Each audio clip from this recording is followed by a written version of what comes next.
Hey everyone, welcome back to CryptoCache. Thank you so much for joining me here. I hope you're having an amazing day. We're going to take a look at IMX and see kind of what's going on. This is a request from my community member. Thank you so much for the consistency in requesting videos, because I really do appreciate that. Honestly, it's something I love doing. This is my day job, so I can tell you that taking a look at a coin I haven't looked at yet is pretty awesome. So thanks again for the request. Take a look here though at IMX. Before we jump in, I want you to know I'm not a financial advisor. I love teaching people to trade.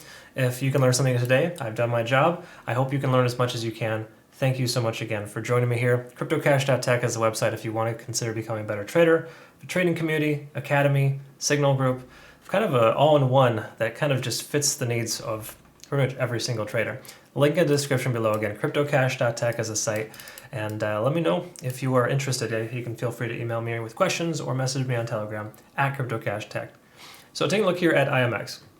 Simply put, we are underneath the 50-day SMA. We'll be like that for a little while, of course. So once we get above that, that's going to be extremely important. Okay. Now I say that because the fact that we only have the 50-day SMA. There's no 200. In fact, I looked at as many charts as I could, and I could only find Huobi as the only one that has the oldest trading data. So back as of November 5th, I believe was the ICO date, if I'm not mistaken. Based on this here, we can see a sharp increase, and of course, it's been tapering off ever since. So it started off very strong all the way through to the end of November, which makes sense because a lot of coins like this were doing well at the end of November. And of course, we had this taper off effect for most of these kind of coins all the way back down to what we saw here recently, which was early March. So again, it's following very similar trends in that sense, but the fact that it's recovering nicely over the last 5 trading days is contrary to most other coins. In other words, it pumped really well when Bitcoin did, of course, but it didn't sell off quite as much as other coins did. So that's a really awesome thing. We like to see that. And all in all, IMX is showing good strength here at this point. Looking at the RSI, we are stuck under 50 still, so it does show that $1.86 is a price in which we need to get past in order to effectively be able to have a better chance at continuing to that 50-day SMA and higher. 50 on the RSI works as resistance, but that's basically just telling us that right now we're at a state of indecision in a sense, and that we want to be able to get past this key level resistance to be able to break free from that type of resistance. I know it seems kind of redundant or I guess rhetorical, but generally speaking, until we get up over that resistance level, we're going to be held down from that, obviously. So we've seen it tested once, twice, and today potentially a third time. Okay. So again, all good stuff there. If we can close above 186, that'd be a really important thing for us to get IMX to the next level. Look at the 4-hour though, this transitionary time frame, which is awesome. You can see we're above 50 on the RSI, but still below the 200. That is working itself down to average itself out close to 186.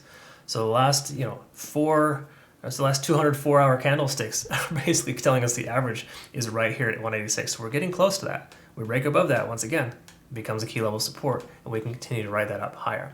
So being above the 200 will be extremely important here soon.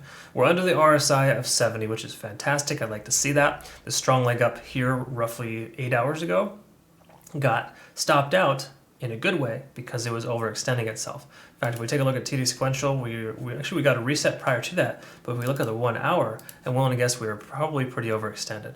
So we hit this extension point right here and then extreme overextension. In fact, we're still kind of there. We just barely got a reset here. So the bottom line here is that IMX jumped up so much in such a short amount of time. It may not look like a lot, but that's almost 20%.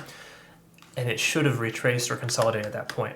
But what that did, and this is the great thing about it, is it broke this little lower low pattern, right? And this higher low pattern. So now that that's broken, we're effectively making higher highs and higher lows now. Okay, this is extremely important for a good continuation pattern. So this next low cannot be any lower than 161 in order for the price to continue higher to make this consistent trend. So if the price were to retrace and come back down, a good dollar cost average target would be just say 165, and then also key level Fibonacci at 170. We may not even see that though. It looks like it wants to continue sideways and or continue upwards, which is interesting because right now Bitcoin is struggling. Bitcoin just lost its support, well, tentatively, it's not official, but at 38,800, and it's trending downwards right now. IMX is effectively going sideways. That's a really, really good sign. That shows some strength, it shows some independence as well, and I can really tell you that this last 48 hours of trading is much, much better than Bitcoin's 48 hours of trading. So again, all good stuff here from IMX. I really like it. I'm definitely bullish on what I see here so far. There's no reason why it wouldn't continue to progress higher. So I think the key takeaway here is that if we were to get a break above, hold on, let me get this reset here. If we were to get a break above, once again, initially 186. So if we can get today's candlestick to close, for example, at just say in the range of 190. Or tomorrow's candlestick, whatever. Any candlestick soon breaking above that would be extremely important to get up over the RSI of 50. And then we'd be up over the 200-day SMA on the 4-hour. And we also have the potential of being above 218 eventually soon to break that 50-day SMA. Just note this will probably work as a resistance. So there's a chance the price may come up, eventually to test that. And then it might kind of work itself down and eventually break above. But it wouldn't be a terrible thing if that were to happen. It would just give us more consolidation, more volume at this lower price point. So we take a look at this here. We do have the most amount of volume presently, if you look at the entire amount of trading data, at $1.50. So 150 should be the absolute bottom for IMX at this point, based on the fact that nobody really wants the price to go any lower, right? If everyone's buying at 150, what do you think that tells us? It tells us it's good value, right? And if it's good value, then obviously the price being above that is even better. Okay, so again, that's going to work as a support level. So heaven forbid the price were to retrace a little bit with just say Bitcoin, say Bitcoin test 37,000, we could see that. I apologize. There's somebody at the door. I'm going to have to call it a day. Thanks so much for joining me here again. CryptoCache.tech is the website. I hope you have a great rest of your day. Thank you so much.